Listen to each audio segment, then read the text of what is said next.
Well, hello and welcome. My name is Anton Bennink, and as a Proctor consultant, I joined the mission that Bob Proctor started one day to improve the quality of lives globally by improving the quality of thoughts individually.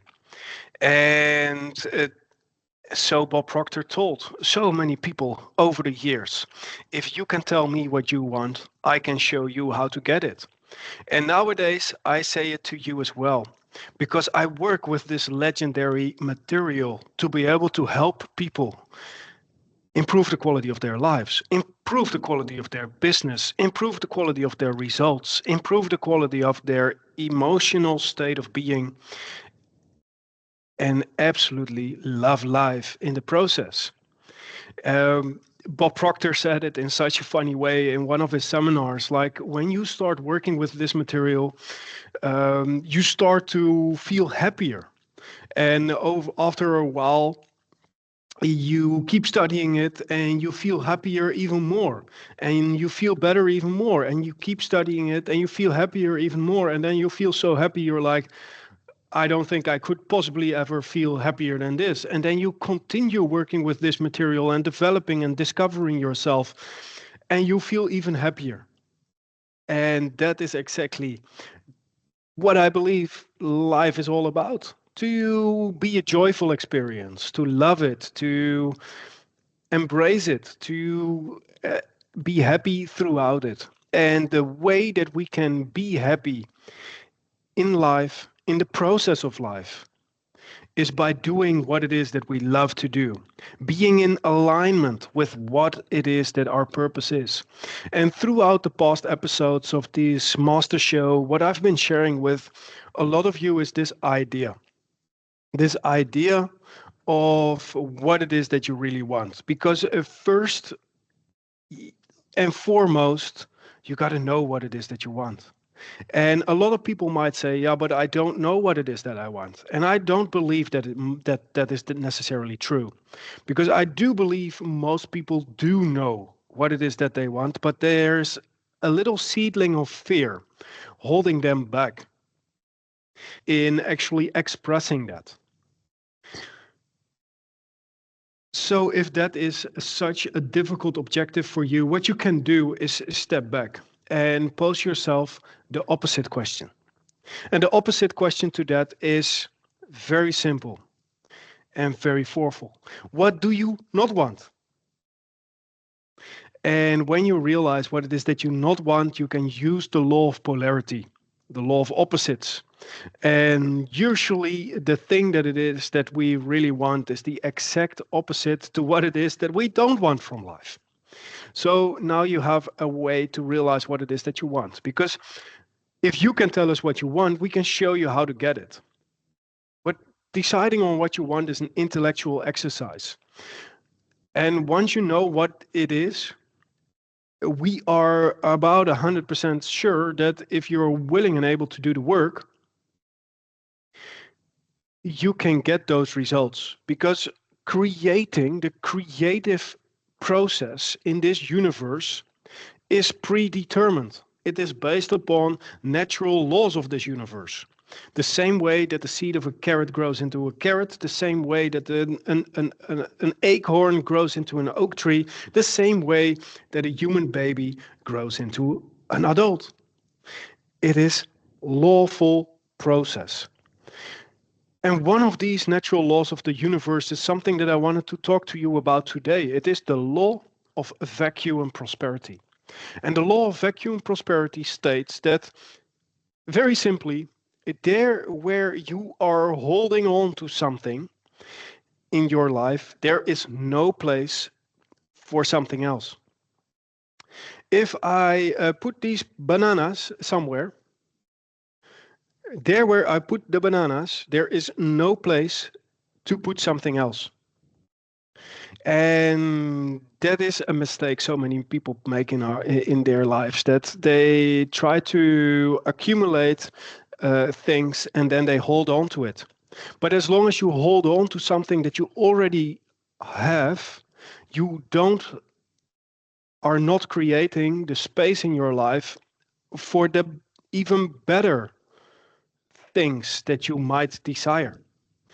A really good example from this is from Bob Proctor, his book, You Were Born Rich, and where he talks about his Aunt Marge. And his Aunt Marge actually isn't so many years older than that Bob was, but um, so they actually were quite good friends. But like in his younger years, he was running these seminars.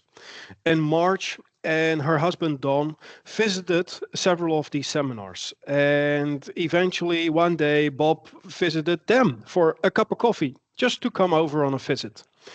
And during that visit, Marge asked a couple of questions to clarify what it is that Bob actually meant with this, these teachings that he was teaching people throughout his seminars.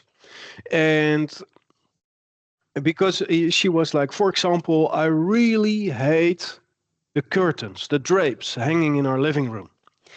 And Bob said, well, Marge, that's not necessarily true because they're hanging there. So in some way, you are in some sort of a harmonious vibration, harmonious resonance. You kind of love them, otherwise they wouldn't be there. And she said, well, that's absurd because like they really make me unhappy and I really don't like them. I don't and but they're hanging there. And Bob tried to explain the concept of the vacuum law of prosperity, that you have to make space for the good that you desire. And as long as those curtains that you don't want are hanging there, you don't have space for the curtains that you do want to hang there. And they really believed that they did not have money to purchase new curtains. And Don was like, the husband of Marge was like flabbergasted. He was like, Bob, you're crazy for believing this, that this is the way that it works. And Marge, honey, you're absolutely crazy for trying to believe that this is the way it works. But eventually, going through a very strong discussion with Don, she took down their curtains. And the fact was, of course, they grew tired of living in a fishbowl for too long. So very quickly, there were new curtains. And once she got this concept, and Marge, it completely changed her life, their life. It got so much better because of it. She actually stated that, like the idea that a little bit of information can change, can improve the quality of your life so dramatically. If it is information based upon truth and you apply it. And this information is based upon law, not man-made laws, but universe-made laws. And once we get into harmony with the laws of the universe, we create in our lives in a natural flow. We just step into the creative process in the same way that an acorn grows into an oak tree. And that's what you want from life. And once Marge got this concept, Bob visited one day, and all of a sudden there was no furniture in the living room because she didn't like the furniture anymore. It didn't take very long, and all of probably they grew tired from sitting on the floor, and they organized that there was new furniture in the room, and this time the exact furniture that they really wanted. To attract the good that it is that you desire in your life, you have to create space for that what you desire. And you create space for that what it is that you desire by giving it away. The old that you don't want anymore, that you're done with, you gotta give it away. Don't sell it, because once you sell it, the only thing that you can get in exchange back for it is the money that you'll receive in the trade. And that's not the way the law works, because then you've already received something. The law states willingly give and graciously receive. So you got to give those old curtains, give that furniture, give it away. Give it away to some sort of charity, maybe. Give it away to, in the Netherlands, we've got kringloopwinkels, like second-hand stores, where thrift stores. Give it away. And by giving it away, you create the space for the good that you desire. And second, you activate the law of attraction.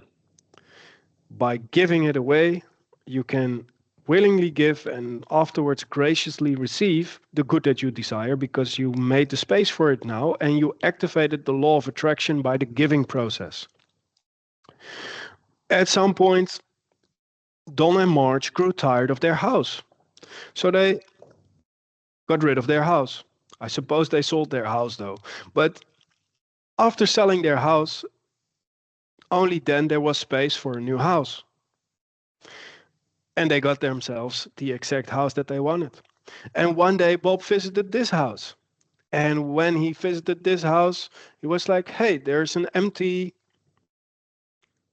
room in this house. Why is this room empty? She's like, no, it's not empty. My baby grand piano is there. Like, no, the room is empty. But not like there was the space for the good that she desired. And not much later, there was the baby grand piano. If she would have put furniture in the room, baby grand piano would not have fit in the room.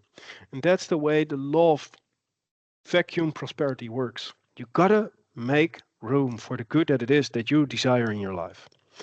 And I hope I've been able to share something of value. If I can give you one little thing to do, to activate and to grow conscious awareness of the workings of this law.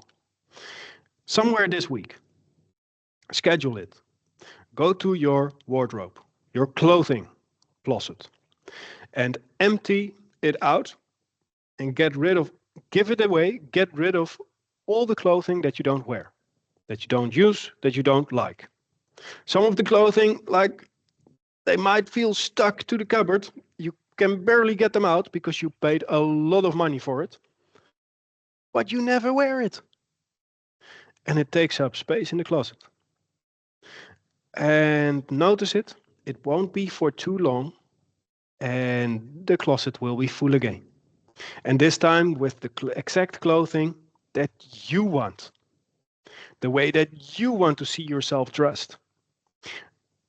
And that's a very simple way to start to realize and grow a conscious awareness of how this law works in your life. If you want some assistance in applying all these natural laws of the universe in your life, I organize several masterminds with entrepreneurs and professionals, several training programs from the Proctor Institute that I facilitate. You can find more on it via my website. And for today, I would love to leave you with this. It is a quote from Steve Bow. God's gift to you is more talent and ability than you can ever wish or hope to use in your lifetime, in one lifetime. Our gift to God, our gift to this universe, our gift to the world, our gift to the people around us, our gift to ourselves is to make use of as much of that potential as we possibly can in this lifetime. And if you want some assistance in that process of personal discovery and professional development and getting everything out of this lifetime that it could possibly have to offer, please reach out. Have a wonderful day. Don't forget, live with love and live with passion.